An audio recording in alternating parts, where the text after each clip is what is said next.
hoje, eu realmente, eu achei que não fosse eu pensei que fosse o Jonas. Aí, na hora do almoço, eu falei assim, é você, né? Ele falou, não, porque você, 2 domingos que você ficou fora. Eu falei, tá. Só que eu preguei quarta, eu preguei sábado.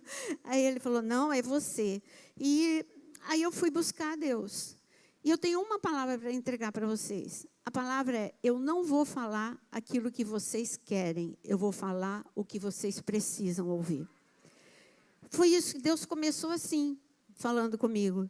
Porque quando eu fui buscar, e o que mais me impactou, porque eu gosto muito, vocês já conhecem, é uma característica, eu gosto das coisas ocultas, das coisas profundas, eu gosto de mergulhar na palavra.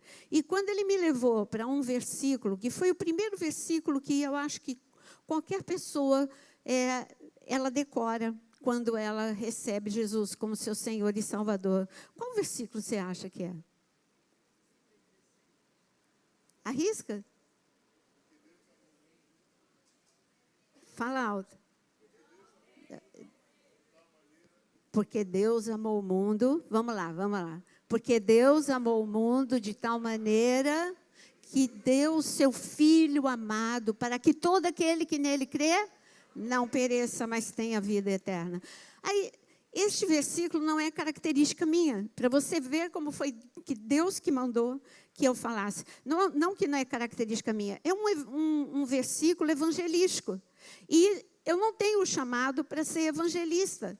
E o desafio de Deus foi esse, você vai falar. Mas, Senhor, você vai falar, porque eu preciso que as pessoas sejam reavivadas no que é simples, porque o evangelho, ele é simples. É a segunda vez que eu venho com uma palavra dessa, para você ver como é Deus querendo falar, porque ele disse que nos últimos dias é necessário voltar ao primeiro amor. Nos últimos dias, a igreja da última hora precisa entender o que é óbvio, precisa entender aquilo que você acha que entende, mas quando a gente acha que entende, você deixa um monte de coisa para trás. Por isso eu gostaria, por mais que você saiba decor, abra João 3,16.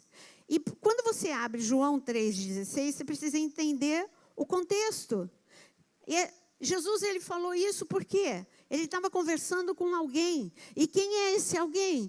Não foi assim, Jesus sentou e estava pregando para a multidão, ou Jesus sentou e estava ensinando os seus discípulos. Não, era uma conversa entre 2 pessoas. Era Jesus e Nicodemos. E de repente, quando você fala deste versículo de João 3,16, algumas vezes, por você saber decor e isolá-lo, você esquece que é fruto de uma conversa com um homem que sabia de coisas muito profundas.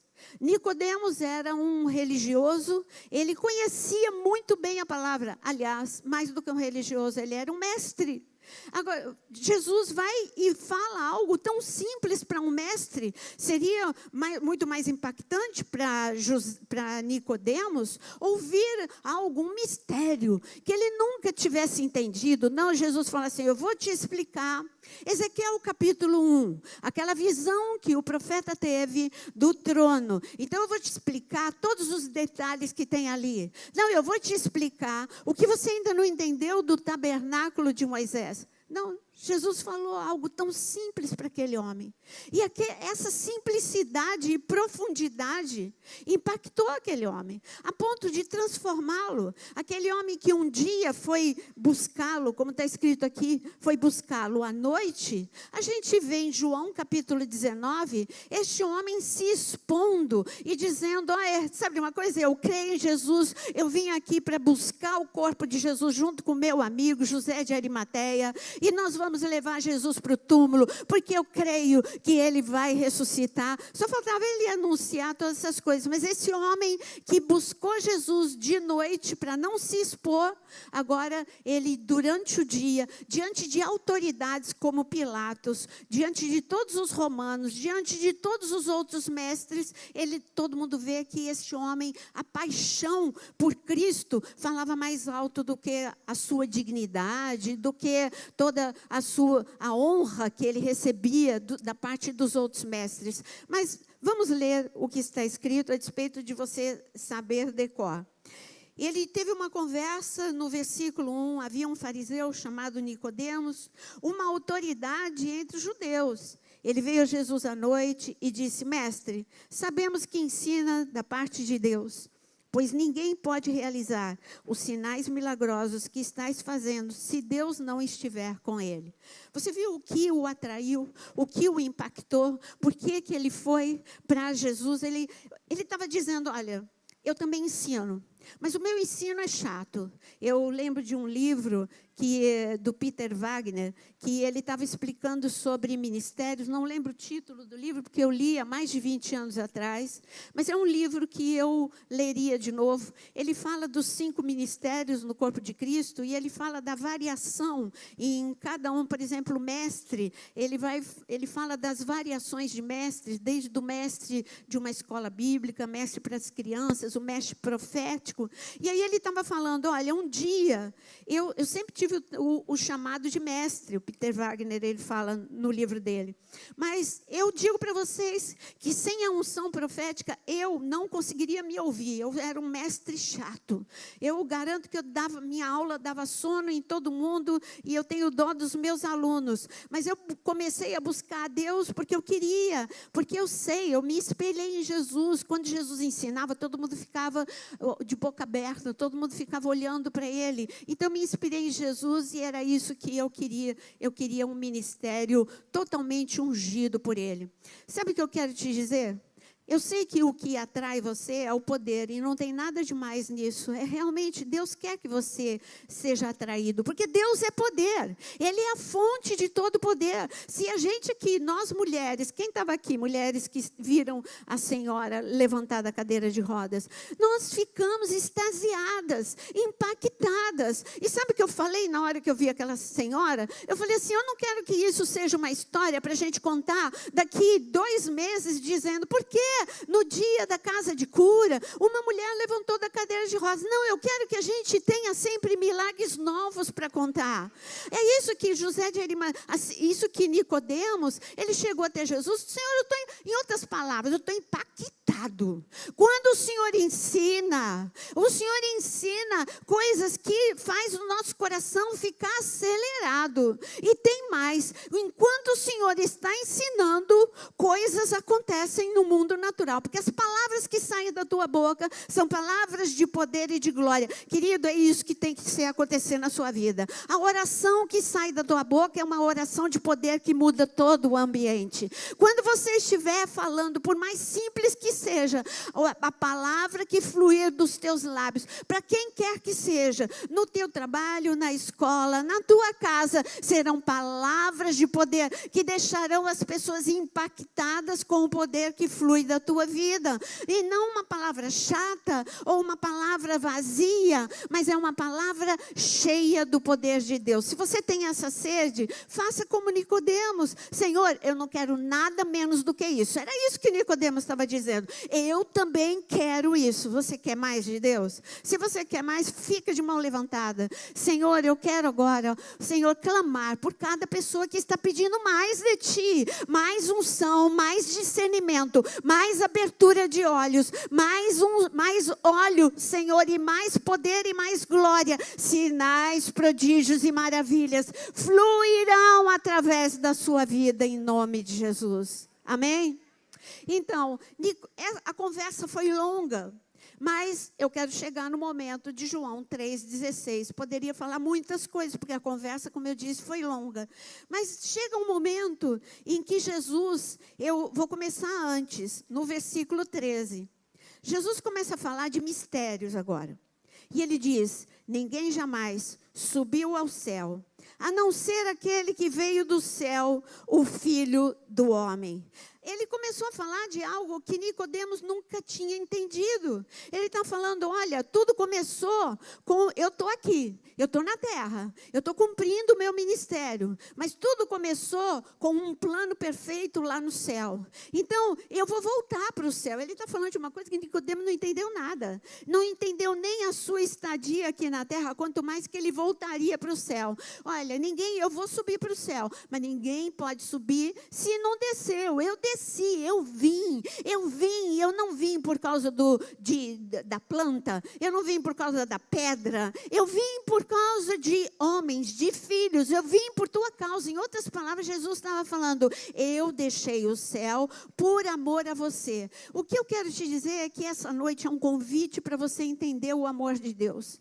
Não é fácil. Você acabou de ouvir um pai dizendo a dor do coração dele, a preocupação, a ansiedade do encontro de uma filha com 32 dias longe dele. Agora imagina 33 anos. Eu imagino o Deus Pai preparando o céu para a volta de Jesus. Olha, eu fiquei 33 anos, ainda que 33 anos para Deus Pai não demora tanto quanto para nós, mas essa ausência, essa separação foi muito grande, e o céu estava ansiando pela volta de Jesus, o céu ansiando pela volta de Jesus, e aqui na terra ninguém ligando. Só que está repetindo. Jesus, ele está aqui, ele está no nosso meio. E parece que tudo é banalizado.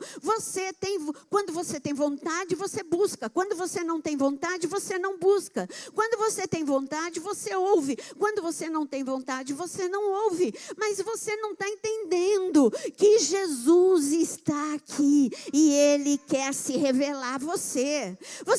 Aí você fala frases por falar. Mais de ti, menos de mim. Que eu quero que Cristo em mim, a esperança da glória. Não adianta você repetir todos esses versículos de cor. Você precisa sentir, você precisa desejar, você precisa declarar: Cristo em mim. Fala agora. Cristo em mim. Não está em você, não. Se tivesse em você, o inferno ouviria. Então fala: Cristo em mim. Agora sim, Cristo está em você, esperança da glória, não é qualquer coisa, é Deus em você. Então ele está falando, Jesus ele falou, eu vou voltar para os céus, e depois dessa conversa, ele continua, ele diz aqui, a não ser aquele que veio do céu, o Filho do Homem. Da mesma forma, como Moisés levantou a serpente no deserto, assim também é necessário que o Filho do Homem seja levantado, para que todo aquele que nele crer tenha a vida eterna. Tudo que nós pensamos, na época de inteligência artificial, na época de todos esses acessos que a gente tem, a grandes invenções, a grande avanço na tecnologia, tudo que você pensa não é na vida eterna. Você pensa na vida no aqui e agora. Como eu posso viver melhor? Como eu posso estar melhor? Tudo bem, eu não estou falando para você não se importar com a tua vida agora. Mas você precisa entender que este tempo é muito pequeno. E o tempo que você vai viver depois deste tempo aqui é muito maior. É a eternidade, é para sempre. Você pensa pouco na eternidade. Eu penso na eternidade. Sabe por que eu penso na eternidade? Porque é um tempo em que eu vou estar do lado do meu mestre. É um tempo que eu vou estar com aquele meu famoso caderninho que vocês conhecem, com todas as minhas dúvidas, todas as minhas curiosidades. Eu vou ter a eternidade para perguntar para Jesus. E como eu sei que ele tem paciência, ele respondeu para Nicodemos, ele vai responder para mim, porque aquele que tem o ministério de ensino é muito curioso. Eu tenho muitas curiosidades, e eu quero te dizer que Jesus ele disse, eu vou dar a vida eterna. Nicodemos não estava nem aí com a vida eterna, então ele repetiu, mas a imagem que ele trouxe aqui, e nós vamos agora para João 3,16, a imagem que ele trouxe aqui foi de Números capítulo 21, ele disse, assim como Moisés levantou a serpente. Em que condição que Moisés levantou a serpente? O povo estava no meio do deserto, o povo começou a murmurar, e a murmuração abriu o caminho para a serpente chegar perto deles. A serpente estava ao redor, porque faz parte do ambiente. O deserto tem serpentes, tem escorpiões, o deserto tem muitos animais, mas essas serpentes não tinham acesso ao povo de Deus, porque Deus os protegia. Quando eles murmuraram, a serpente serpentes tiveram acesso. Então, no meio da morte de muitos, houve um clamor: perdoa, perdoa, Senhor. E Deus falou: tudo bem, Moisés, então faz uma serpente e levanta agora essa serpente no meio do deserto. Todo aquele que olhar para esta cruz, todo aquele que olhar para essa haste com a serpente, ele vai ser curado. E é lógico que vocês sabem que Jesus estava falando que sobre ele, sobre a cruz, a serpente ia ser vencida na cruz do Calvário. E quando você quiser socorro, olha para a cruz, porque a cruz está vazia. Jesus venceu. A serpente está cravada na cruz do Calvário. Mas ele tinha uma mensagem para você. Porque Deus amou o mundo. Fala comigo. Porque Deus amou o mundo de tal maneira. Sabe, quando a gente fala que Deus amou o mundo de tal maneira, é muito amor.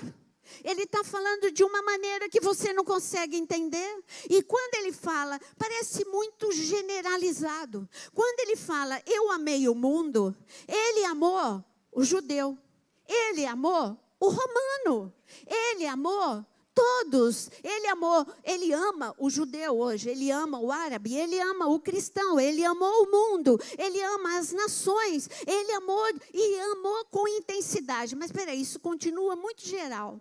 Ele amou nações, ele ama judeus, ele ama cristãos, ele ama árabes. Isso também fica muito distante de mim. Não, então eu vou encurtar, eu vou trazer para mais perto. Deus amou Paulo, uma pessoa complicada. Ninguém amava Paulo. Se você perguntasse para qualquer cristão, você ama Paulo? Eu, hein? O cara é mau, nasceu mal. Ele é uma maldição no meio dessa terra. Mas Deus amava Paulo, porque Deus não olha para a gente do jeito que a gente está. Ele olha do jeito que o plano dele, que ele escreveu para você. Ele te ama por quem você se tornará, não por quem você hoje é. Ele amou. Aí você fala assim, não, Sara é fácil de amar. Ele amou Sara. Não, Sara era rabugenta. Sara era implicante. Antes do amor de Deus vir sobre essa mulher brigou. Ela teve a ideia de Agar. Depois ela mesmo não suportava Agar. Ela fez da vida de Abraão um inferno. Mas Abraão falou, eu não queria Agar. Foi você que quis Agar. Mas agora eu não quero mais Agar. Agora eu não suporto mais Agar. Então, Sara era complicada. Deus ama os complicados. Deus ama os violentos. Deus ama os difíceis. Deus ama você. Você não falou um amém com vontade. Você é difícil, você é complicado. Não pense em Sara, pense em você. Você é tão complicado quanto Sara. Você tem os seus acessos de raiva como Paulo, mas Deus ama você. Deus amou Davi. Aí é fácil. Encontrei Davi. Tudo bem, Deus amou um adorador maravilhoso, mas Davi deu muito trabalho para Deus. Davi escondeu pecado. Davi não foi um bom pai, mas Deus amou Saul também. Como assim? Porque Deus ama você. Deus ama a gente de tal maneira que eu não entendo como. Porque eu falho, você falha. Nós não agimos 100% da forma que deveríamos agir. Nós falhamos diariamente, mesmo assim Ele amou. E Ele amou de tal maneira que Ele chamou o seu filho e falou, meu filho, e agora? Agora é o meu amor, tudo bem, Adão saiu do Éden. Adão pecou. Agora a vida de Adão simplesmente é suor, é dor, é tristeza, é angústia. Mas eu amo tanto Adão, eu amo tanto que eu vou atrás de Adão. Eu amo tanto Adão que eu quero resgatar Adão. Mas eu não quero resgatar só Adão, eu quero resgatar a Naira, o Jonas, o Paulo, a Joana. Eu quero resgatar todos. Então, meu filho, você topa. O plano é difícil, mas o plano só pode ser executado por mim e por você. Tem duas pessoas. Eu que vou te dar você, e você que vai entregar a sua vida. Este plano só tem duas pessoas que podem participar. Nenhum deles, eles são alvo do nosso amor, mas nenhum deles vai poder participar. A cruz vai ser sozinha, você vai estar sozinho lá na cruz. Nem eu vou poder estar olhando para você na hora que você estiver carregando todos os pecados. Você vai estar sozinho. Não, você não vai estar sozinho. O inferno vai estar ao teu redor. O inferno vai estar celebrando a tua pseudo-derrota, mas você vai aguentar, eu vou aguentar, nós vamos aguentar por amor de todos. Gente, esse é um amor incompreensível. Aí você fala, mas isso qualquer criança sabe. Se qualquer criança sabe, por que você esquece e diz que ninguém te ama?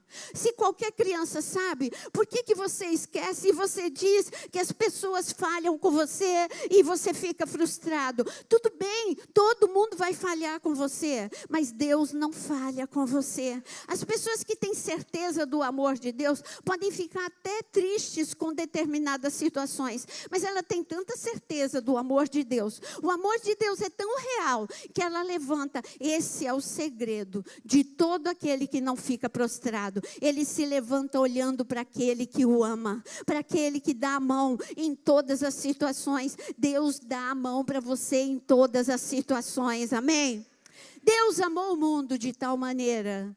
Este amor não é um amor de palavras, não é um amor meramente de sentimento, é um amor que realiza, é um amor que faz. Adianta um pai dizer, eu te amo, meu filho. Aí o filho está esperando a mamadeira, mas dá muito trabalho fazer a mamadeira, mas eu te amo. Olha, aí o filho está com a fralda suja, meu filho, e ele está ficando assado. Meu filho, eu te amo, mas mexer em fezes, em urina, não, eu não fui chamado para isso. Não, isso não dá. E deixar, não, o verdadeiro amor mexe, faz, realiza coisas difíceis, porque você ama. Quem é o pai que tem coragem de deixar uma criança sem comer? Quem é o pai que tem a coragem de deixar uma criança sem se trocar?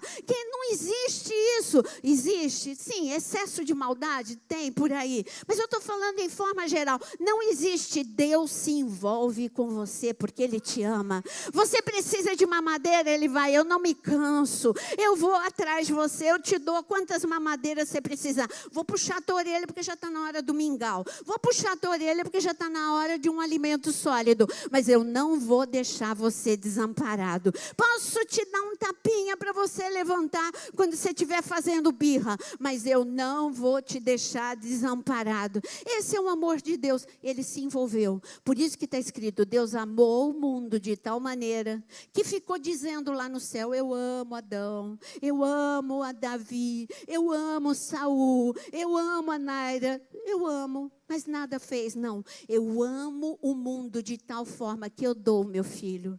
Eu fico imaginando, eu já falei tantas vezes, mas é a minha imaginação, eu sempre fico imaginando essa despedida do céu. Jesus, ele foi sem mala.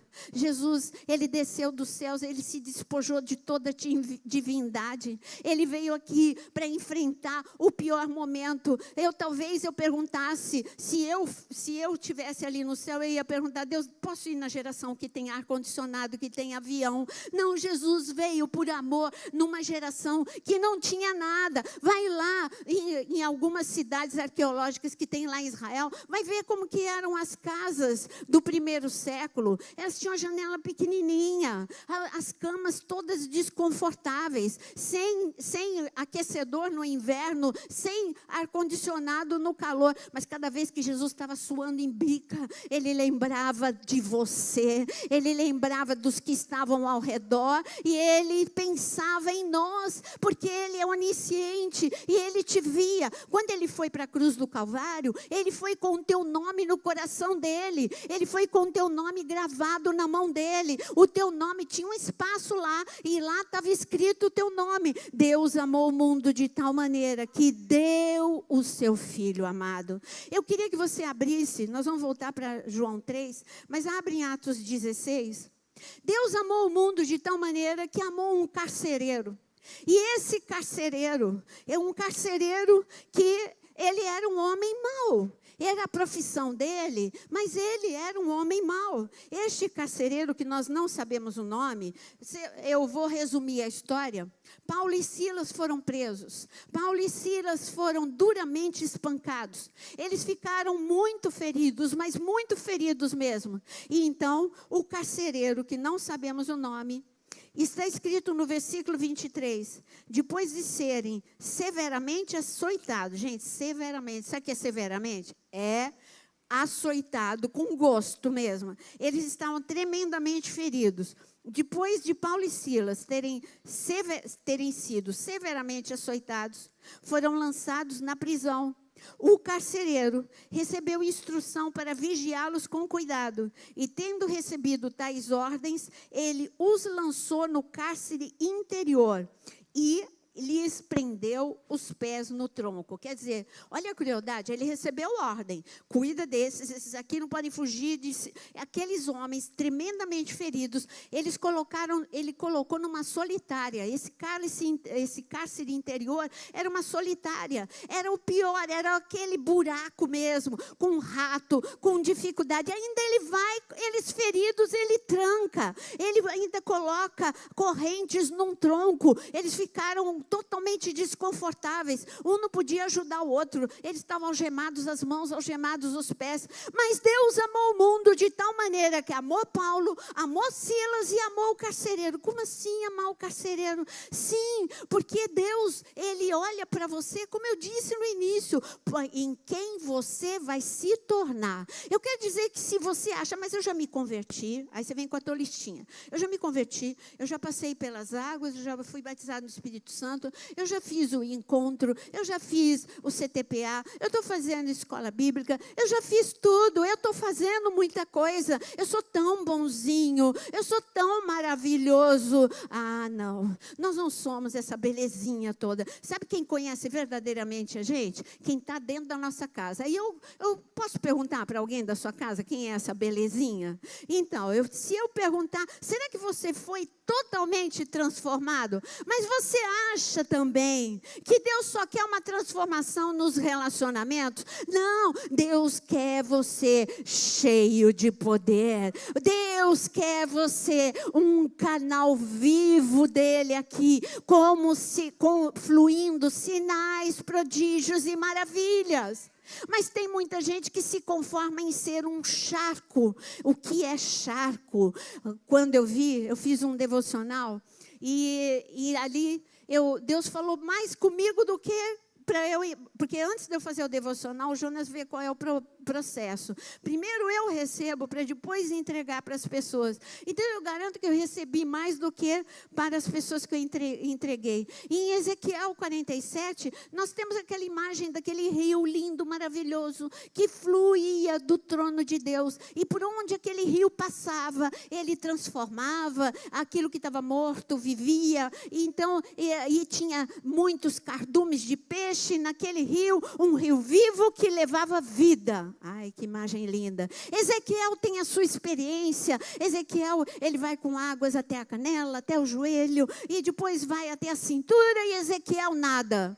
Mas essa é a experiência de Ezequiel. A tua experiência é outra. Você precisa ter a experiência de Ezequiel com o rio de água viva. Nicodemos, é isso que ele estava dizendo. Eu quero a experiência de fluir como o Senhor flui, Senhor Jesus. Eu quero ter essa experiência. Eu não sei se você quer, eu quero ter essa experiência. Mas e o charco? Está escrito que esse rio de águas vivas fluía, mas tinha charcos. O mar morto foi curado, mas os charcos não. Charco é água parada. Estava perto do rio de água viva, mas não, a água não entrou no charco. Continuou a água parada. O teu coração, põe a mão no teu coração, não pode ser água parada. Onde Deus está tem movimento. Aonde Deus está tem vida. Por isso no teu coração haja vida e movimento. Toda água parada seja agitada agora. Você não nasceu para ter um charco dentro de você. Você nasceu para ter um rio de água viva fluindo através de você. E aí, por que você veio aqui no carcereiro? Porque o carcereiro era um charco, o carcereiro era uma água parada, o carcereiro era o cúmulo da maldade, o índice da maldade. Mas Deus olhou para o carcereiro, ele vai ser transformado, ele vai ser impactado. E eu garanto para você que Paulo e Silas só foram presos por causa deste carcereiro. Porque de repente Deus faz um milagre para Paulo e Silas. As portas se abrem da prisão E o carcereiro falou, estou morto. O Império Romano vai me matar. E Paulo, ali era o amor de Deus através de Paulo. Paulo deu um grito para ele, não faz nada com você mesmo, com você não. Olha, Deus te ama tanto. Deus te ama tanto que ninguém fugiu. Deus te ama tanto que todos nós estamos aqui parados. Deus te ama, você vai viver, você não vai morrer. E eu quero liberar a mesma palavra para você nessa noite. Você vai viver, você não vai morrer. Deus está aqui para transformar todo o charco em rio de água viva. Aquele homem, ele foi impactado porque Paulo pregou muito. E Paulo pregava. Ele foi impactado porque Paulo ensinou muito. E Paulo ensinava. Não, Paulo só disse, Deus te ama. Está todo mundo parado aqui porque Deus te ama. Você não pode morrer, você vai viver. Esse homem ficou tão impactado por aquela palavra. Ninguém fugiu. Deus me ama. O Deus de Paulo, o Deus de Silas, ele olhou para mim, ele me ama. E esse homem só fez uma pergunta: o que eu tenho que fazer para ser salvo? Olha, leia aqui comigo, em Atos 16, ele diz no versículo 30, aqueles homens que ele não respeitou, agora ele chama de senhores. Ele diz, senhores, o que eu devo fazer para ser salvo? E então a resposta, creia no Senhor Jesus e será salvo você e a sua casa. Meu amado, hoje é dia de salvação da sua família. Não só a sua salvação, mas é dia de salvação da sua família. Sabe o que aconteceu? Esse carcereiro, ele foi transformado pelo amor. Este homem estava irreconhecível. Levou Paulo e Silas para a casa dele. Deu comida para Paulo e Silas. Limpou as feridas, cuidou das feridas de Paulo e Silas. Como assim? O homem que feriu Paulo e Silas agora cuidou das feridas. O homem que jogou no cárcere interior, agora ele estava levando para a casa dele, ele estava correndo o risco de ser decapitado, agora ele estava pouco se importando. Sabe uma coisa? Eu quero o que Paulo e Silas têm, eu quero esse amor, eu quero transformação. Ele e a sua casa transbordaram de alegria. Mas eu quero ainda voltar para João, capítulo 3, João 3. E quando a gente volta para João 3, vamos voltar para o versículo. E Deus, vamos lá, vamos falar junto. E Deus amou o mundo de tal maneira que deu o seu Filho amado para que todo aquele que nele crê, como carcereiro, não, gente, perecer. O que é perecer? Você viu um versículo que você fala assim, de uma tirada só, mas tem tanto presente para a gente. Deus se importa com o teu sofrimento. Ele está falando, eu não quero que você pereça, eu não quero que você sofra, eu quero que no meio das lágrimas você tenha experiências de vida, experiência de cura, experiência de transformação, experiências comigo. Deus quer que você tenha experiências que transformam a gente. Eu nunca vou esquecer de cada uma das experiências que eu tive com Deus. Mas se eu ficasse só no passado, a minha vida ficaria muito sem graça. Eu continuo tendo experiências com Deus e eu quero continuar a ter experiências com Deus. Sabe, eu fiquei ali na Polônia, como eu disse, né, eu já falei algumas vezes, mas o hotel, ele foi construído propositalmente em frente ao campo de Auschwitz. Então eu abria a janela e eu vi, assim, a minha visão era o campo de Auschwitz. Mas de repente, quando eu desci, aliás, para tomar café, eu vi algumas pessoas diferentes. E essas pessoas, o que era de diferente é que era um grupo de pessoas muito idosas mesmo. E algumas estavam com andador, outras estavam com bengala. E o hotel fazia para elas, a princípio eu fiquei até com inveja, sabe? Porque o almoço, gente, assim, o que eu posso falar para vocês? Era tudo que eu não como. E aí, quando eu olhei para aquelas pessoas, é tudo que eu como. A comida deles, porque o nosso pacote estava fechado. Aí o pastor olhou para mim e falou assim, você está querendo a comida do outro? Eu falei, é pecado, mas eu estou querendo a comida do outro. Eu não como nada disso, pastor. E aí eu queria saber quem é aquele grupo. Ele era muito melhor tratado do que a gente. Não maltrataram a gente não, mas aquele grupo era muito bem tratado. Aquele grupo tinha flor na mesa. Aquele grupo tinha comida diferente e a melhor. Aquele grupo tinha as mesas na melhor posição. Aqui, você não podia sentar onde eles sentavam. Então eu falei, quem é esse grupo? Falei para um jovem, todos os trabalhadores eram muito jovens. Aí ele falou, sobreviventes de Auschwitz. Eu falei, eu entendi, faz isso mesmo com eles, é isso mesmo. E ali você via que tinha pessoas que sobreviveram a um sofrimento, a vida deles agora era outra. Aquilo eles foram simplesmente para contar a história do que eles passaram, mas agora eles tinham uma outra história. Eram pessoas que eram prósperas, que são prósperas, pessoas que têm descendentes, porque Deus tirou do meio do sofrimento e os colocou num lugar espaçoso. E eles fizeram e disseram, olha, uma semana antes de vocês chegarem aqui, tiveram 6.000 judeus andando ao redor de Auschwitz, declarando, não vai mais acontecer o que um dia aconteceu. Eu quero te dizer, o sofrimento deles é mas o seu sofrimento não é menor. O seu sofrimento, você tem o teu sofrimento, você tem a tua história, mas eu quero te dizer que o Senhor diz, e para que, vamos repetir, Deus amou o mundo de tal maneira, porque deu o seu Filho amado para que todo aquele que nele não pereça. Você que está com sofrimento, levanta a sua mão agora. Deus quer interromper o seu sofrimento. Deus se importa com o teu sofrimento. Levanta a mão bem alto. Fica em pé, você que está sofrendo. Eu quero orar de uma forma especial para você, porque Deus amou você de tal maneira que deu o seu Filho amado para você que crê nele. Você está aqui, você crê, para que você não pereça. Mas eu já estou perecendo, mas este sofrimento é só uma história para você contar. O Senhor esteve comigo no meio da fornalha e eu saí. O Senhor esteve comigo no meio da cova e eu saí. O Senhor esteve comigo no meio do deserto e eu saí. O Senhor esteve comigo no meio da enfermidade e eu fui curado. Em nome de Jesus, Senhor, eu peço agora por essas pessoas que estão em pé. Senhor, são histórias de sofrimento. Elas estão dizendo que elas estão sofrendo agora. O Senhor se importa. O Senhor se importa tanto que o Senhor se envolve. O Senhor é o Deus maravilhoso, o Deus fiel, que coloca no colo. Senhor, coloca essas pessoas no teu colo. Senhor, que elas possam ter uma experiência agora com o teu amor, uma experiência com o teu poder. Toca na razão do sofrimento delas. Toca agora, Senhor. Interrompe esse sofrimento. Que seja, Senhor, um relato, um testemunho do que o Senhor está fazendo nesta noite, porque esta é uma noite de milagres, em nome de Jesus. Você que está em pé diz, eu vou viver o meu milagre. Você vai viver o teu milagre, você vai.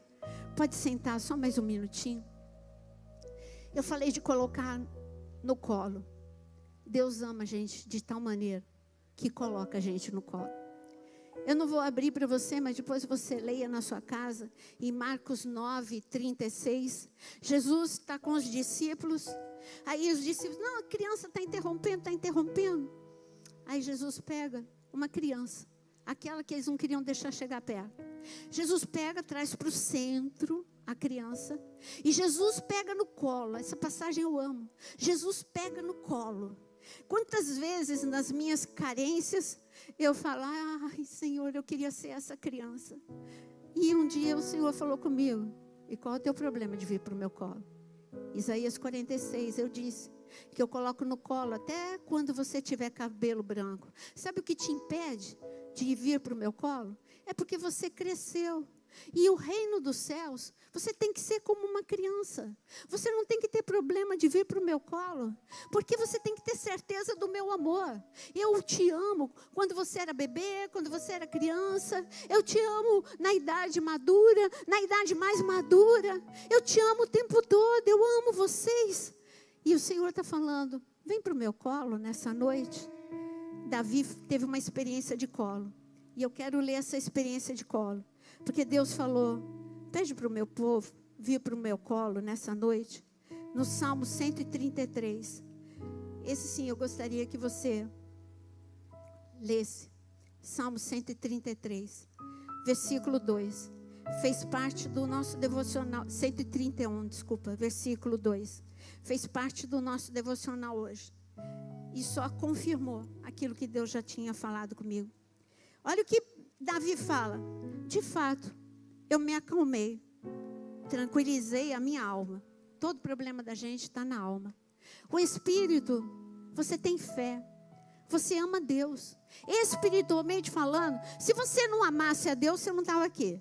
Se você não cresce em Deus, você não estava aqui. O problema não está na tua vida espiritual. O problema está nas tuas emoções. Essa sua sensação de que ninguém te vê, ninguém se importa com você, é porque você não está atento ao amor de Deus para você. E Davi, ele disse, de fato, acalmei e tranquilizei a minha alma. Sou como uma criança recém-amamentada por sua mãe. A minha alma é como essa criança. Eu quero que você feche os seus olhos neste momento. E eu te convido, você é a criança que Jesus colocou lá em Marcos 9 no colo. Ele quer te colocar no colo. Ele está dizendo, eu cuido de você. Eu me importo com você. Não importa a sua idade. Você é o centro da minha atenção. Eu coloquei o teu nome na palma das minhas mãos. Eu tenho você dia e noite no meu coração. Eu sou o Deus, o Rei, o poderoso, o Senhor do universo. Mas sou o Pai que te coloca agora no colo. Eu acaricio o teu cabelo, acaricio o teu coração. E eu quero te dizer que o teu problema é meu, que a tua angústia é minha, que as tuas lágrimas eu recolho. E nessa noite, eu quero fazer um grande milagre na sua vida. Recebe o carinho do Senhor agora, recebe. Mas diante disso, parte final do versículo de João 3,16. Você vai falar de novo. Porque Deus... Vamos lá. Sozinhos, vamos lá. Porque Deus amou o mundo de tal maneira que deu o seu Filho. E para que todo aquele que nele crê, se você crê, diz eu creio, não pereça, mas tenha a vida eterna. Gente, a vida eterna. Sabe o que é vida eterna? É o céu. Sabe o que é o inferno? Eu ouvi essa definição muito tempo atrás, séculos atrás. O inferno é a ausência de Deus, é verdade, é a maior definição e melhor definição, porque Deus não está no inferno, e porque Deus não está no inferno tem escuridão, porque Deus não está no inferno tem sofrimento, porque Deus não está no inferno, ali tem maldição, porque Deus não está no inferno, ali tem escuridão, mas porque Deus está no céu, ali tem luz, tem glória, tem alegria, tem paz, tem vida, vida eterna, tem tudo aquilo que Adão perdeu e hoje você tem de volta, a vida eterna. A vida eterna, se você morrer hoje, você vai para o céu, mas depois todos nós viveremos aqui na terra com Ele, depois do milênio viveremos com Ele, olhando para o trono dEle, estaremos no Éden. Sabe qual é o presente que Ele te deu? Ele te deu o Éden de volta. O Éden ficou fechado, com anjos, querubins, que fecharam, não deixa Adão e Eva entrar, enquanto não forem resgatados, não podem entrar, senão vão entrar sofrendo. Eu quero dar vida eterna para todos os meus filhos, e Jesus é o caminho de volta para o Éden. Jesus é o caminho de volta para o céu. Jesus é o caminho de volta para a vida. E você entra no deleite. Agora Deus dá uma ordem aos querubins. Diga a todo aquele que chegar perto do Éden, diga a eles, bem-vindos de volta ao Éden. E você pensa que o Éden é só depois que você morrer?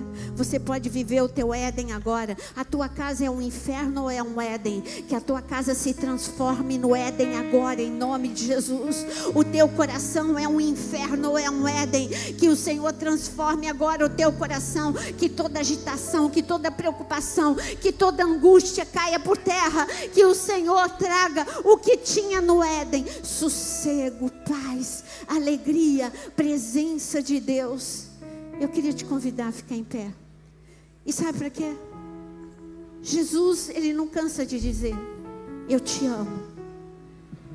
Jesus não cansa de dizer, eu vim, Eu vim para te salvar. Eu vim para te resgatar. E aí a gente acha que a gente só pode dizer para Jesus que aceita Jesus como Senhor e Salvador uma vez na vida. Eu aceito todos os dias. Quando eu me converti, eu não entendia isso, né? Então, quando eu me sentia tão impactada com a pregação era para mim. E continua sendo, toda pregação continua sendo para mim. Ela era para mim. Então, quando o tio Cássio fazia apelo, lá estava eu na frente. Até que eu falei, gente, é isso mesmo? Não, as pessoas não se repetem aqui. Eu entendi que eu posso aceitar todos os dias, mas era uma vez que eu tinha vindo na frente, meu nome já estava escrito no livro da vida. Mas eu quero aceitar Jesus de novo hoje. E se você quer aceitar junto comigo, levanta a sua mão e diz, Senhor Jesus. Vamos falar todo mundo junto, forte, para que o céu possa se alegrar, para que o Pai possa se alegrar, Ele possa dizer, valeu a pena, valeu a pena. Eles entenderam que eu amei o mundo e entreguei você, e por isso agora eles podem viver uma vida sem perecer nas mãos do inimigo, porque você está nas mãos de Deus. Então diga agora, Senhor Jesus, eu te aceito de novo. Ou pela primeira vez, se você aceitou pela primeira vez. Mas vamos de novo. Senhor Jesus, eu te aceito como meu Senhor, como meu Salvador. Eu recebo a vida eterna. Escreve meu nome no livro da vida. Em nome de Jesus. Em nome de Jesus.